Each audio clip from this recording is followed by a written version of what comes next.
दोस्तों, अगर आप भी क्रिकेट के दीवाने हैं तो आज जो मैच हुआ उसे देखकर आपके रोंगटे खड़े हो जाएंगे। भारत और इंग्लैंड की महिला टीमों के बीच जो मुकाबला होलकर स्टेडियम में खेला गया वो किसी फिल्म से कम नहीं था। पूरा स्टेडियम खचाखच भरा हुआ था। चारों तरफ सिर्फ एक ही आवाज गूंज रही थी, भारत भारत। लेकिन इंग्लैंड ने जो किया उसने हर किसी को चौंका दिया। चैनल को सब्सक्राइब कीजिएगा। तो इंग्लैंड की बल्लेबाज नेट सीवर ब्रंट का बल्ला आग उगलने लगा। वो ऐसे खेली जैसे गेंदबाज नहीं मशीन से रन बना रही हो। एक के बाद एक चौके और देखते ही देखते उन्होंने मैदान पर जड़ दिया शानदार शतक। इंग्लैंड ने भारत के सामने रख दिया 348 रन का विशाल लक्ष्य। भारत की गेंदबाजें माथा पकड़कर सोच रही थी, अब यह मैच कैसे जीतेंगे। दर्शकों के चेहरों पर मायूसी थी। लेकिन दोस्तों, जब ऊपर वाला साथ देता है तो सबसे असंभव चीज भी संभव हो जाती है। भारत ने अपनी पारी की शुरुआत की, पर शुरुआती हालात तो किसी बुरे सपने जैसे थे। प्रतिका रावल, हरलिन दियोल और जेमा रिक्स तीनों का विकेट महज 10 रन के अंदर गिर गया। स्टेडियम में सन्नाटा छा गया। लगने लगा कि अब भारत की नाव डूब चुकी है। लेकिन तभी मैदान पर उतरी दो ऐसी शेरनियां जिन्होंने पूरे खेल का रुख बदल दिया। स्मृति मंधाना, जो उस वक्त एक दीवार की तरह डटी हुई थी, उन्होंने अकेले दम पर संघर्ष करते हुए 73 रन ठोक डाले। हर शॉट के साथ ऐसा लगा जैसे वह कह रही हो, लड़ाई अभी खत्म नहीं हुई है। और जब पूरा भारत उन्हें खेलते देख रहा था, तभी मैदान में उतरी कप्तान हरमनप्रीत कौर। वो हरमनप्रीत जिनकी पूरे वर्ल्ड कप में आलोचना हो रही थी। लोग कह रहे थे कि अब उनका वक्त खत्म हो गया। लेकिन दोस्तों, असली खिलाड़ी वही होता है जो दबाव में अपना रंग दिखाए, और हरमनप्रीत ने वही किया। उन्होंने बल्ला उठाया और हर एक गेंद पर ऐसा प्रहार किया कि इंग्लैंड की गेंदबाजों के चेहरों का रंग उड़ गया। चौके की बारिश शुरू हो गई और देखते ही देखते हरमनप्रीत कौर ने ठोक दिया शानदार शतक। मैच अब पूरी तरह पलट चुका था। फिर आई वो घड़ी जो हर भारतीय फैन को याद रहेगी। आखिरी ओवर। भारत को जीतने के लिए चाहिए थे 27 रन। पूरा स्टेडियम खड़ा था, लेकिन चेहरे पर तनाव। उम्मीदें लगभग खत्म। जीत की संभावना 99% नहीं, सिर्फ 1%। कुछ दर्शक तो स्टैंड छोड़कर जाने भी लगे। मान चुके थे कि अब हार तय है। लेकिन दोस्तों, इतिहास उन्हीं के नाम होता है जो असंभव को संभव बना दे। हरमनप्रीत कौर और ऋचा घोष ने मिलकर वो कर दिखाया जो कोई सोच भी नहीं सकता था। आखिरी 6 गेंदों में उन्होंने इंग्लैंड की गेंदबाजी को तहस नहस कर दिया। हरमनप्रीत और ऋचा ने मिलकर वो करिश्मा कर दिखाया जिसने पूरे इंग्लैंड को हिला दिया। तो दोस्तों, आज की इस वीडियो में हम आपको दिखाएंगे शुरुआत से लेकर अंतिम ओवर तक का पूरा रोमांच। लेकिन उससे पहले, अगर आप भी हरमनप्रीत कौर, स्मृति मंधाना और ऋचा घोष को असली योद्धा मानते हैं तो इस वीडियो को जरूर लाइक कीजिएगा। तो चलिए दोस्तों, अब आपका ज्यादा वक्त ना लेते हुए शुरू करते हैं हाईलाइट। दोस्तों, भारतीय महिला टीम और इंग्लैंड महिला टीम के बीच आईसीसी ओडीआई वर्ल्ड कप 2025 का 20वां मुकाबला होलकर स्टेडियम पर हरमनप्रीत कौर के सिक्का उछालने के साथ शुरू हुआ और सिक्का भारत के पक्ष में रहा। नेट सीवर ब्रंट ने कहा, हम टेल्स चुनते हैं, लेकिन हेड्स आया। भारत की टीम टॉस जीती और मुकाबला खतरनाक शुरू हुआ। भारतीय कप्तान हरमनप्रीत कौर ने कहा, हम पहले गेंदबाजी करेंगे क्योंकि इंग्लैंड की टीम को हमें रोकना है। लेकिन दोस्तों, इंग्लैंड रुका नहीं। इंग्लैंड की महिला टीम के खिलाड़ियों ने इतना जबरदस्त प्रदर्शन किया कि भारत के खिलाफ 347 रन बना डाले। जी हां दोस्तों, अब तक के वर्ल्ड कप में सबसे बड़ा स्कोर इंग्लैंड ने बनाकर भारत के बल्लेबाज स्मृति मंधाना, हरमनप्रीत कौर को चुनौती पेश कर दी थी। टीम इंडिया अब इस मुकाबले में बेबस और लाचार नजर आ रही थी क्योंकि भारत के आगे कोई और उम्मीद नजर नहीं आ रही थी। अब दोस्तों, आपको हम पहले अगर थोड़ी सी इंग्लैंड की बल्लेबाजी बता दें तो दोस्तों, इंग्लैंड की तरफ से जब पारी की शुरुआत करने के लिए एमी जोन्स और तमसीन ब्यूमॉन्ट उतरी तो यहां पर एमी जोन्स ने भारत के खिलाफ 74 रन बनाए तो तमसीन ब्यूमॉन्ट भी कम नहीं रही। इन्होंने भी 22 ही रन की पारी खेलकर भारत के गेंदबाजों के पसीने छुटाकर रख दिए। लेकिन दोस्तों, जब इन दोनों का विकेट गिरा तो हियर नाइट 17 रन बनाकर आउट हुई तो कप्तान नेट सीवर ब्रंट ने 115 रन की पारी खेली, जैसा कि आप सभी यहां पर स्कोर बोर्ड में भी देख सकते हो। तो वहीं सोफिया डंकली ने 33 रन बनाए और ईमा लैम्प के बल्ले से 44 रन देखने के लिए मिले, जिसके चलते इंग्लैंड महिला टीम इस मुकाबले में 347 रन तक पहुंचने में कामयाब हो सकी।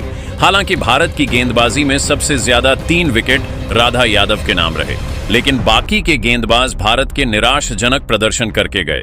अब दोस्तों, टीम इंडिया की खतरनाक बल्लेबाजी शुरू होती है इस उम्मीद के साथ कि भारत को अच्छी शुरुआत मिलेगी।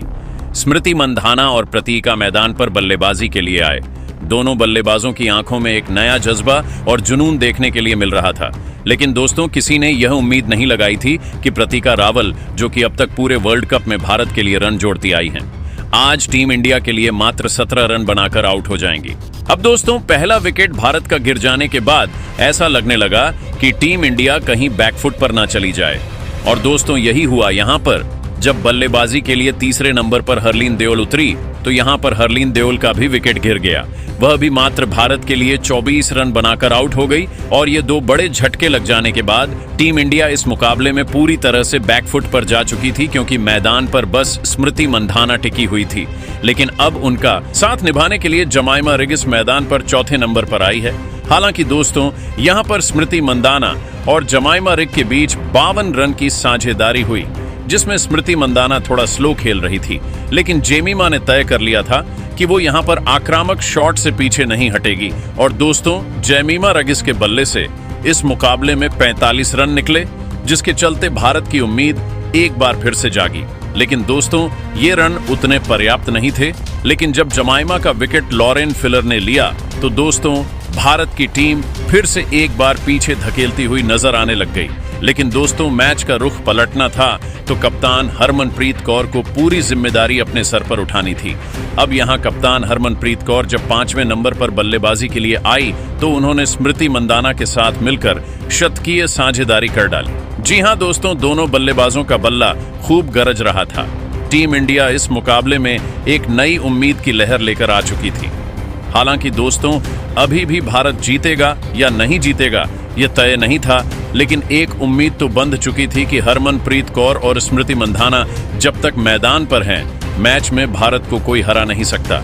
यहां पर स्मृति मंधाना के बल्ले से 87 रन निकल चुके थे और लग रहा था कि वह अपना शतक पूरा करेगी। लेकिन दोस्तों, स्मृति मंधाना का जब विकेट गिरा तब भारत एक बार फिर से इस मुकाबले में पिछड़ता हुआ नजर आने लग गया। दोस्तों, इस मैच में इतने उतार चढ़ाव देखने के लिए मिले। कभी भारत आगे हो रहा था तो कभी इंग्लैंड की टीम। और दोस्तों, इस मुकाबले का ही असर ऐसा था कि जब स्मृति मंधाना 87 रन बनाकर आउट हुई तो 140 करोड़ हिंदुस्तानियों के दिलों की धड़कनें अटक गईं। अब दोस्तों, यहां स्मृति के आउट हो जाने के बाद मैदान पर बल्लेबाजी के लिए विकेट कीपर बल्लेबाज ऋचा घोष को भेजा गया और दोस्तों, यहां से तख्ता पलटा। जी हां, यहां पर ऋचा घोष और हरमनप्रीत कौर ने अपनी खतरनाक बल्लेबाजी से इंग्लैंड के खिलाफ मुकाबले को आखिरी 2 ओवर तक पहुंचाया। और दोस्तों, आखिरी के 2 ओवर में भारत को जीतने के लिए 75 रन चाहिए थे। और आपको जानकर हैरानी होगी कि 89वें ओवर में ऋचा घोष ने अकेले ही 22 रन ठोक डाले। और इस ओवर में जब 26 रन भारत की टीम ने बना दिए तो मैच का रुख पूरी तरह से पलट चुका था। लेकिन दोस्तों, अभी भी आखिरी 6 गेंदों में जीतने के लिए भारत को 27 रन की दरकार थी। और हर कोई यही सोच रहा था कि भारत मैच को जीत नहीं पाएगा, क्योंकि स्ट्राइक पर खड़ी हुई थी हरमनप्रीत कौर, जो कि 93 रन बनाकर खेल रही थी। तो वहीं ऋचा घोष भी 72 रन बनाकर मैदान पर टिकी हुई थी। दोनों बल्लेबाज बस इसी उम्मीद में थे कि यहां पर अपना शतक पूरा किया जाए और भारत को जिताए। अब यहां पहली गेंद का सामना हरमनप्रीत कौर करती है, जो कि पूरी तरह से फुल टॉस रहती है। यहां पर हरमनप्रीत कौर भौचक्की रह गई और लॉरेन बेल ने भारत की टीम को पहली ही गेंद पर चौंकाने का दम तो लगाया। लेकिन दोस्तों, हरमनप्रीत कौर ने लेग साइड की तरफ गेंद धकेलते हुए चौका बटोर लिया।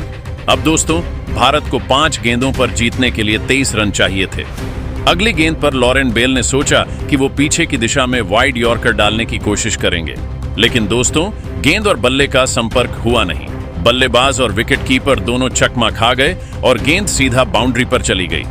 भारत की टीम को फ्री के 5 रन मिल गए, जिसके चलते अब मैच जीतने के लिए टीम इंडिया को अभी भी 5 गेंदों पर 18 रन की दरकार थी।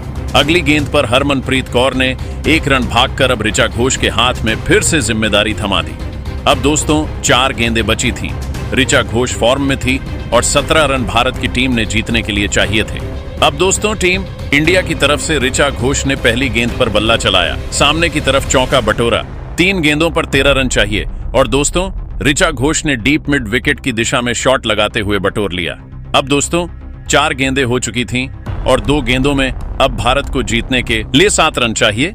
अगली गेंद पर चौका जड़ दिया ऋचा घोष ने और आखिरी गेंद पर जब 3 रन भारत को चाहिए थे तो डीप मिड विकेट के ऊपर से जड़ते हुए ऋचा घोष ने यह मुकाबला भारत की टीम को जीता दिया।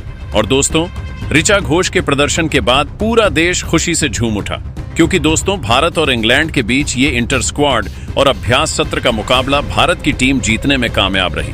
बाकी दोस्तों, अब आप सभी की क्या राय है? इस मुकाबले में भारत की बल्लेबाजी और गेंदबाजी को देख लेने के बाद और आप टीम इंडिया को 10 में से कितने नंबर देना चाहोगे?